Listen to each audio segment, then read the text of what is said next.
What is going on, Misfit Nation? Welcome to another episode of the Misfit Wrestling Podcast. I am your host, Matt the Misfit, and this is your AEW New Japan Pro Wrestling Forbidden Door review. I am back with a second review of of the night. Two podcasts back to back don't really usually do that. So this is interesting for me. We had an amazing show. Again, this may be not match of the year. This may be show of the year. Again, just like last year. Holy hell, from top to bottom, they delivered throughout the night here. Ospreay and Omega killed it. They had an instant classic. Might actually be better than their Wrestle Kingdom match. Who's to say at this point? That's not. It's a little hard to say at the moment. That's all y'all's opinion about it or whatever. And Okada, Bryan, had an excellent main event and a finish that no one saw coming. I know a lot of people were going to be like, Bryan's going to win or Okada's going to win. Not in a million years did anybody say, yeah, Bryan's not only going to win, but he's also going to tap out Okada clean in the middle of the ring. I didn't see that coming. That surprised the hell out of me. Also, he came out to the final countdown, which is pretty cool. We saw the heel turn of Jungle Boy Jack Perry. That happened as well. We've seen some other things as well happen here, and all that stuff. But we'll talk about that and much, much more. Hit the like button. Hit the subscribe button. Comment down below, all on the youtube.com/Misfit Wrestling Podcast. You can follow the social medias. Misfit Podcast TV on Twitter. Misfit Wrestling Pod on Instagram. The audio outlets, Spotify, iHeartRadio, Amazon, Stitcher, Google Podcast, Audible, and the Pandora. But boy, I don't even know how to talk about the show. Well, first I want to talk about the match that was supposed to take place, but unfortunately didn't. We found out as soon as I finished editing the Stardom review, which you can go check up on the channel right now, the Stardom Sunshine review. I encourage you guys to go check that out. But we did find out from Tony Khan that Adam Cole came down with an illness. Apparently he's dealing with the flu, it seems like. And his match with Tom Lawler was pulled from the show. Tom Lawler did do the show, but he did a dark match. He beat Serpentico. So that happened on the show, but it's unfortunate. Hopefully, Adam Cole rests well soon. We're thinking about Jim Man, and hopefully you come back very good because I want to see him. I want to see more of what they're going to do with MJF and all that stuff here. But the show opened with 0 Hour. We had the Mogul Embassy, Swerve Strickland, Toa Lanono. I'm going to probably butcher that name. I apologize. Brian Cage and Bishop Khan with Prince Nana. They defeated the members of Chaos, Rocky Romero, Chuck Taylor, and Trent Beretta, who teamed with El Desperado, who came out, didn't look very thrilled to be teaming with Chaos, which is, again, this is a very odd team because El Desperado, who's part of Strong Style, the group with Ren Narita and Minoru Suzuki, who was in the semi-main event earlier tonight. It was a very weird teaming situation there, but the match was pretty good. I enjoyed the match here. Swerve Strickland does not even end up getting the win here, but I don't know. Like I said, they defeated El Desperado. I think El Desperado is the one who took the pin, but it was a fine match. Pretty good match to get the crowd going at the start of the show here. And El Desperado then went on to was part of the Japanese commentary team for the rest of the night. Athena defeated Billy Starks to advance in the semifinals for the Owen Hart Cup. She will now face, I believe she will face, she will not face, okay, so she'll be facing Willow Nightingale at some point on either Dynamite, Rampage, or Collision. So it was a fine match. Great showing for Billy Starks, but Athena obviously gets the win on that there. El Phantasmo defeated Stu Grayson in the 0 hour. Very surprised by that one. I kind of thought they were going to have Stu Grayson, who is AEW talent, sort of defeat El Phantasmo, but that didn't obviously happen. El Phantasmo, this is the first time AEW has seen him, like AEW fans have seen El Phantasmo since being kicked out of Bullet Club. There was no Bullet Club presence on the show at all, which is very, very interesting to me. But fine little match here. El Phantasmo gets the win. Again, LIJ, Shingo Takagi, Bushi, and Hiromu Takahashi defeated United Empire's Kyle Fletcher, TJP, and Jeff Cobb. I was trying to say Jacob Fatu and Jeff Cobb at the same time. I don't know why. But Shingo Takagi hit the Made in Japan finisher for the win, and I believe he hit it on TJP. I think it was TJP. I'm not 100% sure. Nice to see Hiromu Takahashi make the show. I'm so glad he was on the show. Bushi, I thought was, if LIJ was going to lose, I might have been Bushi who would have taken the pin, but LIJ had a sweep here throughout the night here, but LIJ gets the win here. Then we open the main show. Hiroshi Tanahashi challenging MJF for the AEW World title. MJF mocked Tanahashi as the title belt one of the way he came out with a jacket that said New Japan is an indie, which I thought was savage. But the match went on. Fun little match. A really good match. Obviously, MJF proves me wrong every time he gets in the ring, and he got a legend like Hiroshi Tanahashi. At one point, MJF delivers a superplex from the top turnbuckle, attempts for a pin.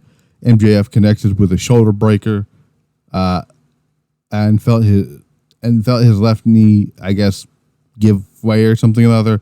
MJF spat in Tanahashi's face on the mat. Tanahashi took down MJF using his hurt leg.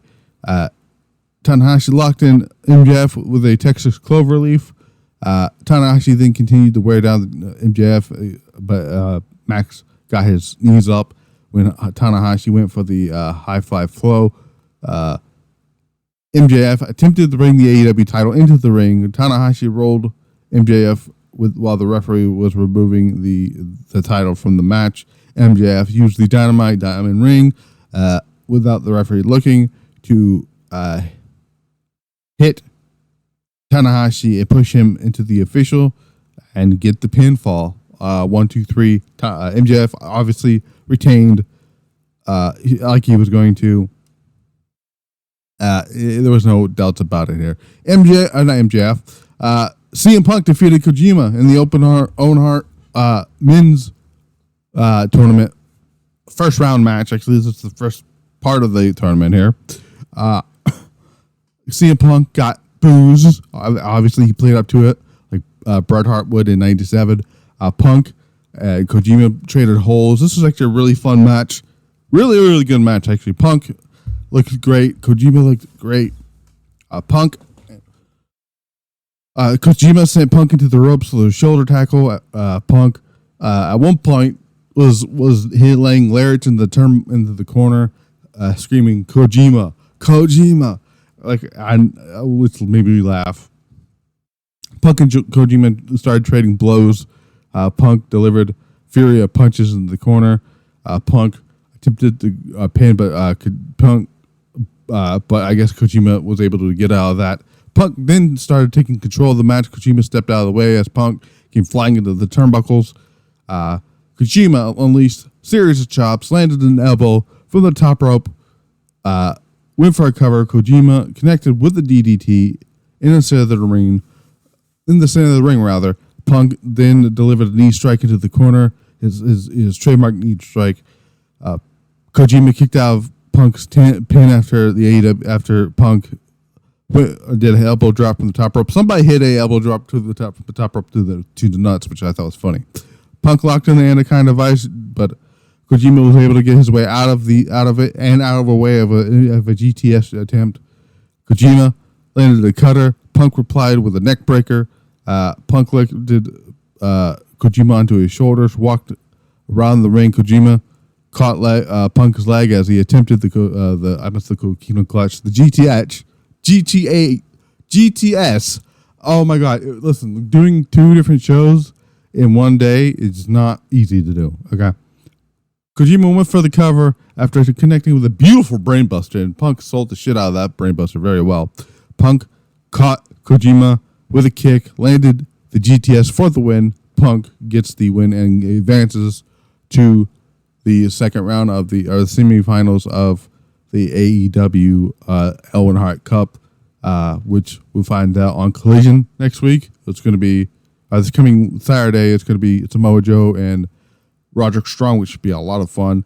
The winner of the match is Samoa Joe. The winner of that match is going to face Punk in the semifinals. And you know that's going to be Samoa Joe in that finals there. But again, I enjoyed this match. This match was a lot of fun. Punk and Kojima worked well together. This was Punk's first singles match since All Out last year. He looked better than he has since coming back, which is very good. But it was sort of a sloppy GTS at the end of it, but it was fine. Punk playing up to the crowd, to the booths, which was great to see. And after the match, Punk showed his respect to Kojima, and that's how that match ended. Then we found out afterwards, which is kind of hilarious. Of course, you're going to follow that with Punk. We found out All Out will take place on September 3rd, but not at the Now Arena. They're actually getting the fuck out of the Now Arena for All Out. Thank fucking God. They're going to be doing the show in the United Center, which they should have done last year, but they didn't. This is going to come. This show is happening a week after All In, so we'll see what happens with All In and how it's going to shape. How they're I don't know how they're going to build to 2 shows, but damn it, we're going to find that out in a couple of weeks. 6 weeks or something like that. This was a lot of fun here. The International Championship 4-way. Orange Cassidy defends and defeats Zack Sabre Jr., who is the current New Japan World Television Champion, Daniel Garcia, and the pure champion of Ring of Honor, Katsuyori Shibata. This was a lot of fun. All 4 men came together in the middle of the ring. Orange Cassidy slowly kicked each wrestler, his orange kicks, as I like to call them. The match then broke down. Cassidy attempted a pin, then a dive to the floor.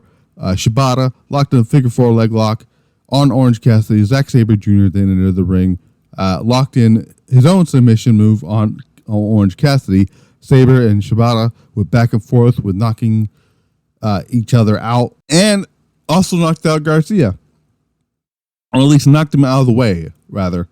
Garcia eventually took Zack and Shibata down. Cassidy attempted a pin on Daniel Garcia. The pace of the match picked up a little bit more. All 4 men collided in the center of the ring. Zack Sabre Jr. and Shibata continued to battle. Each wrestler started landing suplexes. Cassidy connected with a DDT on Daniel Garcia, and then attempted a pin. Zack Sabre Jr. went in after Cassidy's injured right hand, which that played a lot of parts.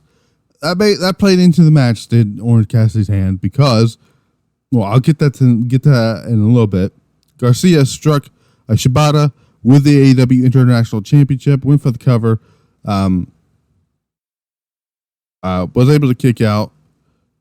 Garcia took the fight to Shibata in the corner of the ring. Shibata fought back. Shibata and Cassidy did the trademark cross-legged thing, that CM Punk does, but Kenta, I think Kenta does it, and Shibata as well. It's his trademark thing. They start landing punches while the Indians sitting in the side, which looked pretty cool. Shibata replied with an elbow to 2, Cassidy went for a pin after landing a beach break. Or no, Cassidy went for a pin after landing a beach break. Zack Sabre Jr. then went after Orange Cassidy's right hand again, or injured right hand again. Sabre locked in a submission move on the mat. Garcia broke things up. Zack Sabre Jr. once again trapped Cassidy in a hold onto the canvas. Shibata returned and went back into the ring, and he started going after Zack Sabre Jr., locking him into his rear naked choke, or the cocaine clutch, whatever you want to call it. Shibata kicked out of a bridge pin attempt from Zack Sabre Jr. Orange Cassidy ended up stealing the win after Shibata connected with the PK kick onto Garcia. This was an excellent match. I thought this was really, really fun. Up to this point, this was the best match on the show. I do like the story throughout the match. It was the injured right hand of not Zack Sabre Jr., of Orange Cassidy. At one point in the match, Orange Cassidy went and tried to go for the orange punch. He hit it on Shibata, but in the process, injured his hand a little bit more. But yeah, I thought this was a lot of fun. Orange Cassidy retained the championship, as he should. This little fucker is finding ways to retain the title. I like the idea that Solo Monster threw out there of having Takeshita being the one to take the title from Orange Cassidy, and I like that idea because he looked fantastic tonight with the Blackpool Combat Club. But we'll talk about that in a little bit. Next up, we get the IWGP World Heavyweight Championship match. SANADA defending and retaining against Jungle Boy Jack Perry with Hook in his corner. This match I thought was pretty fun. I almost said Orange Cassidy again. I'm thinking about that match as well. SANADA backed Jungle Boy Jack Perry into the ropes. Perry was able to manage to lock SANADA into a submission hold. SANADA sent Jungle Boy out to the ring with a drop kick, beautiful drop kick. SANADA has some very beautiful looking drop kicks. Jungle Boy then sent SANADA onto the floor, dived through the ropes. SANADA and Jack Perry started exchanging blows back into the ring. SANADA then tangled up Jungle Boy up onto the canvas, leaving him unable to escape the cross. I don't know what they actually call it, but it's that thing where they do the crisscross thing and then they turn the guy over. I've seen the women and the men do it. I don't know what the actual term for it is, but it was leaving Jungle Boy unable to escape. SANADA sent Jungle Boy down with a big chop to the chest.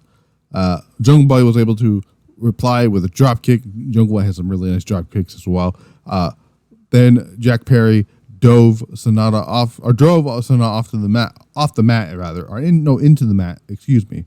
SANADA responded with a neck breaker off the top rope, with a beautiful neck breaker. Might I add you? SANADA and Jungle Boy started trading blows in the center of the ring once again. Jungle Boy attempted to backslide pin, but didn't go out very well. Jungle Boy then locked SANADA into his own skull in finishing maneuver, which is something he beat Doki with on Rampage, which was a nice touch. Because if you guys remember, going into this match, SANADA went on record saying, basically, I don't know who this Jungle Boy guy is. And then you had Jungle Boy saying, well, I've never seen a single SANADA match before. And then, of course, he ends up winning and beating Doki on Rampage, which was a great match, by the way, with SANADA's finishing maneuver, which I thought was really great storytelling on that part there. SANADA then landed a TKO, went for the cover, got a 2 count, Jungle Boy avoided a high-risk move from SANADA.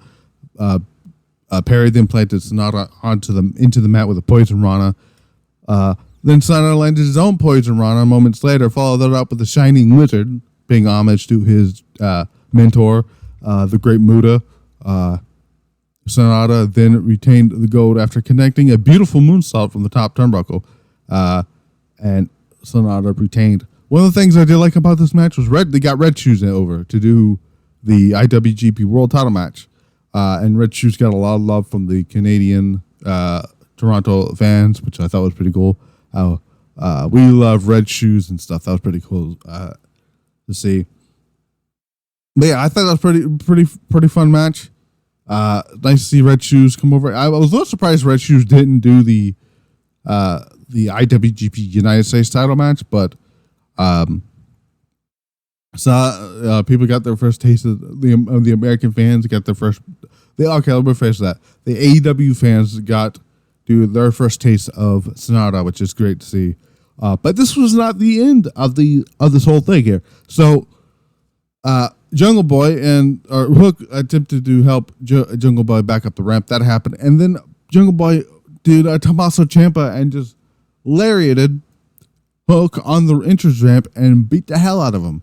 And now we get the official heel turn for Jungle Boy Jack Perry, who's going to hopefully become Hollywood Jack Perry.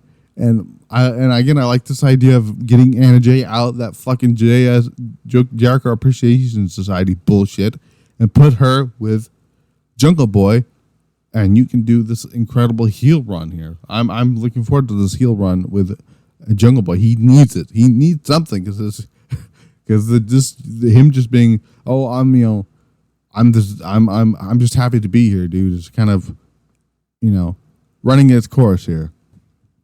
Next up, we got Blackpool Combat Club, Jon Moxley, Claudio Castagnoli, and Wheeler Yuta teaming with Konosuke Takeshita and Shota Umino. They took on the Elites, Hangman Page, Nick Jackson, and Matt Jackson. They teamed with Eddie Kingston and Tomohiro Ishii. This match was a lot of fun. I enjoyed the hell out of this. So Adam Page, Shota Umino started the match here.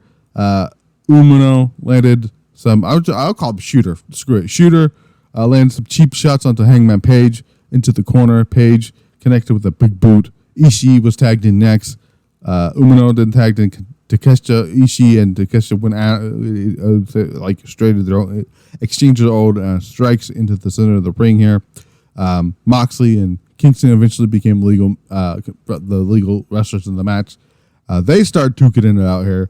The bout then broke down with every wrestler in the match entering the ring.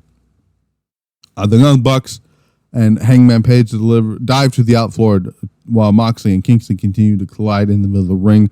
Claudio then tagged into the match. The BCC, Takeshita and Umino kept Kingston into the corner.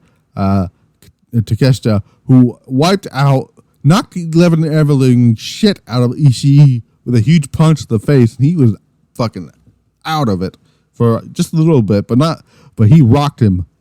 Umino continued to work over Kingston, who as the legal wrestler. Moxley tagged in and stood in Kingston's way to attempt a tag to one of the Young Bucks. Moxley and Kingston traded chops again. Ishii and Claudio collided in the center of the ring, which that eventual singles match there sounds a lot of fun. Umino and Takeshita worked together to take out Ishii. Hangman and Takeshita became the legal man. They started going at it. Hangman landed the shooting star press from the apron, while the Bucks held Takeshita with pretty good. Page attempted a pin inside the ring. There was actually a great spot that I liked. It was Takeshita going off. He was trying to deliver a springboard maneuver, and just fucking Page caught him with the V trigger like knee, and it looked disgusting, but it was awesome. Matt Jackson then became the legal wrestler in the match. Takeshita delivered a double suplex onto the Young Bucks, which looked hell impressive here. The Bucks then delivered several super kicks. Kingston became conflicted because they were getting ready to V-trigger Moxley, I think, or something along the lines here, and Kingston just got in the way and took the bullet for Moxley, which pissed the Bucks weren't very happy about it. Takeshita attempted to a pin after landing a beautiful Blue Thunder bomb onto Matt Jackson. Claudio delivered a giant swing to Matt Jackson in the middle of the ring. Yuta, who was just there at this point, connected with a really good drop kick to I believe, to Nick Jackson. No, not Jackson. Mac Jackson. Try to go for the cover. Kick out. Ishii gets tagged in. Him and Yuta start fighting. Ishii attempted to pin after delivering a nice looking superplex from the second rope. The match broke down again. Each wrestler landing. They start landing a move every now and then. Ishii connected with a beautiful clothesline, and then hit the brainbuster on Wheeler Yuta to pick up the win for his team. The Elite and Eddie Kingston and Tomohiro Ishii get the win, which surprised me. I thought they were going to have Moxley and the rest of BCC take the win here. Moxley even came out to the New Japan thing, which fucking slaps, and I feel like he should keep that for these heel run, because if I'm being honest, Wild thing does not work if you're being a heel. Just go with the New Japan team, okay? One thing I want to take note of here is Takeshita, I thought, looked badass here. He looks like he fit with Blackpool Combat Club, and he's not really even part of the group, but I thought he looked pretty cool here. AEW Women's Championship match, Toni Storm defending against Willow Nightingale. This match was all right. It's nothing too big happened here. Storm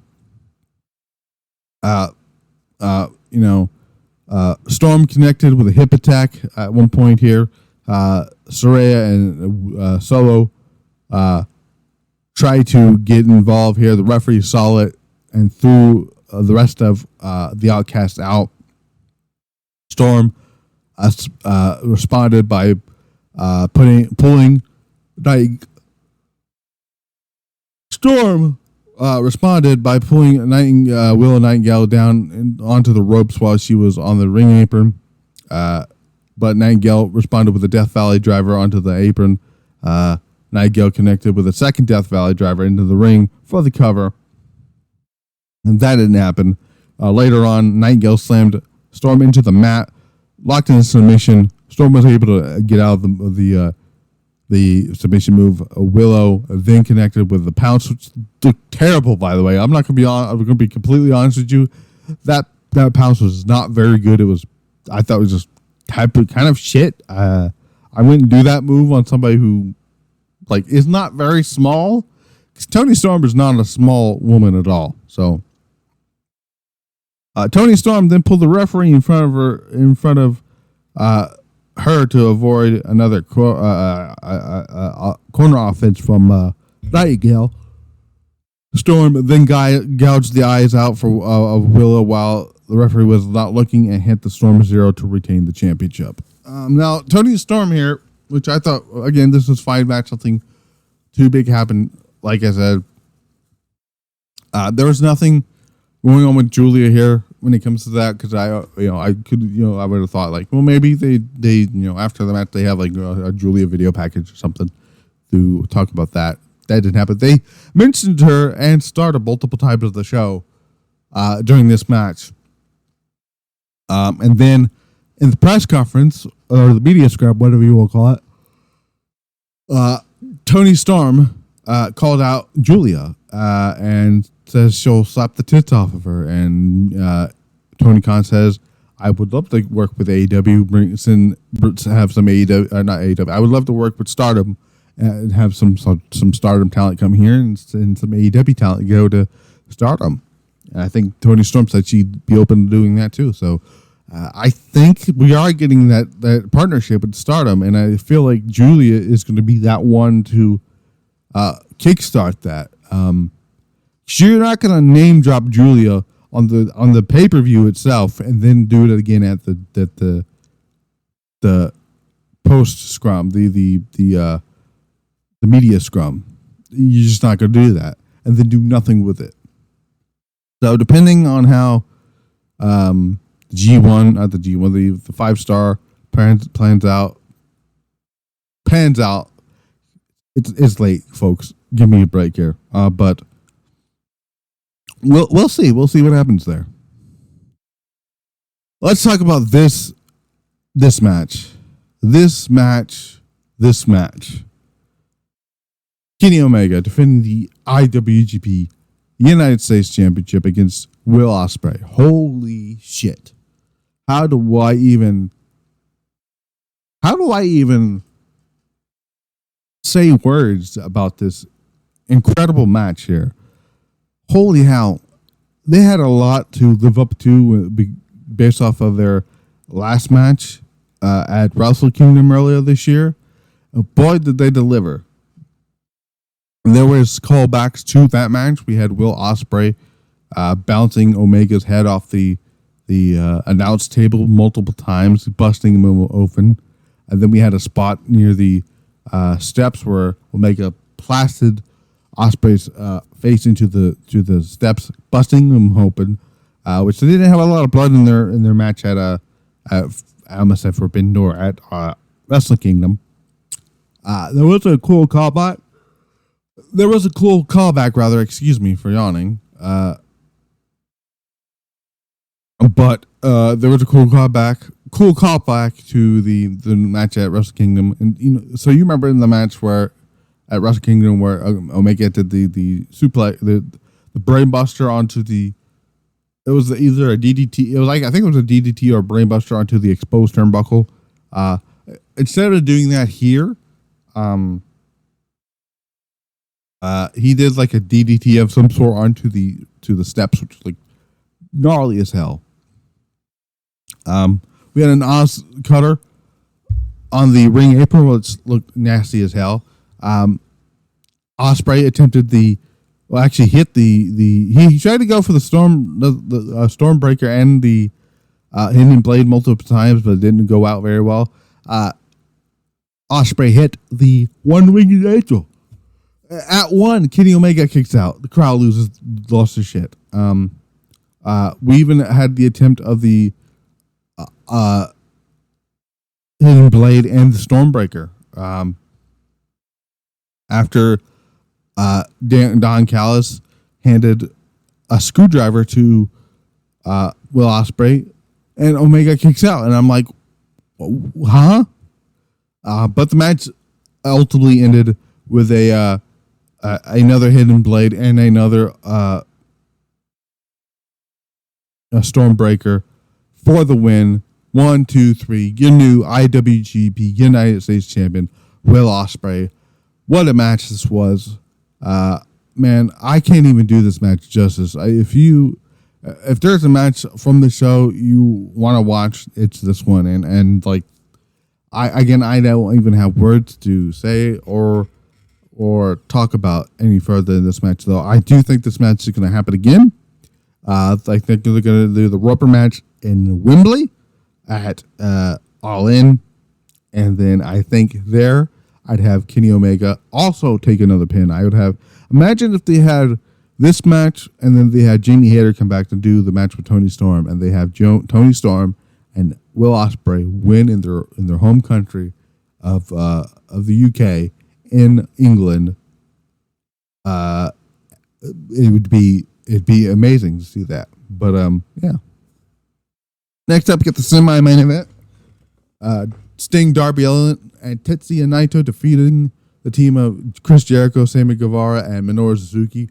Immediately, nobody on the opposite team, which is Jericho, Sammy Guevara, and Suzuki, were getting along. The match was okay. There was a table spot I didn't really care for because Jericho had some odd fucking reason brought a table out and put the Sting on top of it and told Sammy Guevara do the fucking 360 or whatever, and he did it, and Sting tried to get out of the way and just it didn't need it, but in my opinion here, at one point in the match as well, Darby Allin tries to go for a suicide dive. Jericho caught him with the Judas effect, which looked nasty. He was out for the remainder of the match after that. Early on, Jericho got into the match. Sting got into the match. The crowd didn't really react very much to that.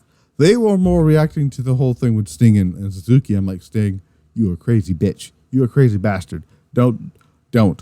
But he didn't. One thing I do like about this match here is Naito and Guevara started the match. Naito, obviously, is fucking with Jericho throughout this match. part of the halfway of the half of the match is Naito also fighting with Jericho, which was fantastic to see. Naito did his tranquilos pose as well. Naito eventually tried to go for a Destino attempt onto Jericho. Didn't get very much there. Jericho landed a codebreaker on Naito, and Naito, who every time he sells that codebreaker, it looks fucking great. And Jericho goes for a pin. Didn't go very much here. Suzuki and Naito fought. Sting knocked out Suzuki, and Naito was able to roll up Mono Suzuki to get the win here. Sting, Darby Allin, Naito get the win here. Again, it was okay. It was all right. I would have loved to see a better showing out of here. But I was just happy to see Naito on the show.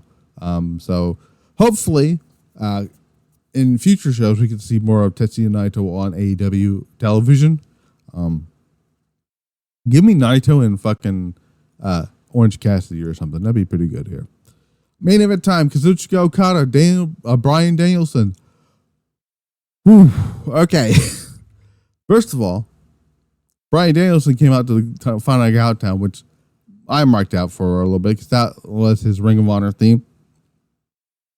Bryan Danielson actually cracked a smile when he heard the crowd chant or sing along to the Final Countdown. It was great to see. This match was just pure wrestling, and I loved it. The finish, a lot of people are divisive around, but I thought it was pretty good.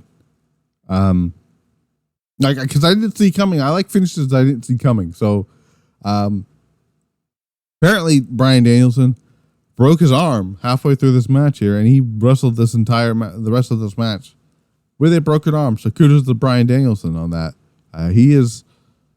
He's incredible. But we had a tombstone on the outside by Okada. Bryan started convulsing. I guess he faked a seizure or something. I don't know what it was, but a lot of people didn't like that at all. I don't know how I feel about it yet.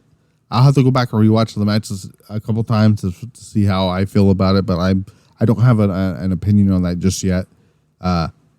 Danielson hit the ropes, connected with the Basaiku knee kick. Danielson went for a second knee to attempt for a cover.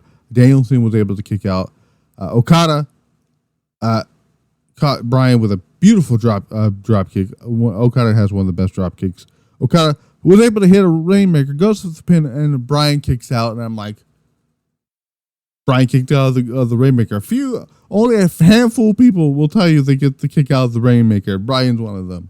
Okada looked to wear Bryan down even more. However, Danielson tried to lock in the leg lock, and then he used his legs for leverage, and Okada tapped out, which that made the crowd gasp. I think the air came out of the building when they seen Okada tap clean in the middle of the ring. And wow, I thought the match itself was pretty good. And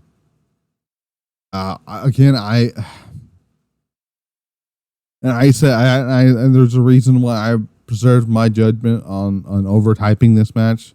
As much I was looking forward to the match, I didn't want to be Nakamura, AJ Styles level of thing. And unfortunately, as much as I enjoyed the match, I didn't think it was, the instant classic that I was hoping for. And that hurts me to say, because these two, Okada can have a 5-star match with a fucking broomstick. So can Bryan Danielson. But something was just off about this match. Maybe it's because of the broken arm that Bryan had, but I think there's more to be had with these two, and I would not be opposed to seeing this match happen at Wrestle Kingdom 19 next year. Is it Wrestle Kingdom 18 or 19 that's coming up? No, 18. Wrestle Kingdom 18 coming up next year. I would not be opposed to seeing Okada Bryan happen there. But the finish was surprising to me. But again, it's not the greatest of all time match that I was hoping for. Unfortunately, the match was good. I enjoyed the match was fun, was good. It was a very fun main event, but it wasn't the 5-star, 7-star classic that I was expecting. Because I did get that with Omega and Ospreay, but I didn't get that with Bryan and Okada, unfortunately. And I'm gonna take that as hopefully when they do this match again, they kill it and they have this banger of a match. But overall, I thought Forbidden Door as a whole show was fantastic from top to bottom. Is there a match on the show that I didn't think was necessary? Ooh, it's tough to say. I mean, personally, I don't know if I would have. Okay, so the Willow Nightingale match, I kind of would have done without. I get it. They did this match because New Japan, but if you couldn't get somebody from Stardom, then you could have had. You didn't even need a Stardom wrestler if you couldn't get I don't care what anybody says. Just bring in Konami. She was not on the show she was not booked this weekend at all. She rarely wrestles a match, so just bring her over for one match to have. It was not that hard, but that was about it here. Other than that, I enjoyed the show top to bottom.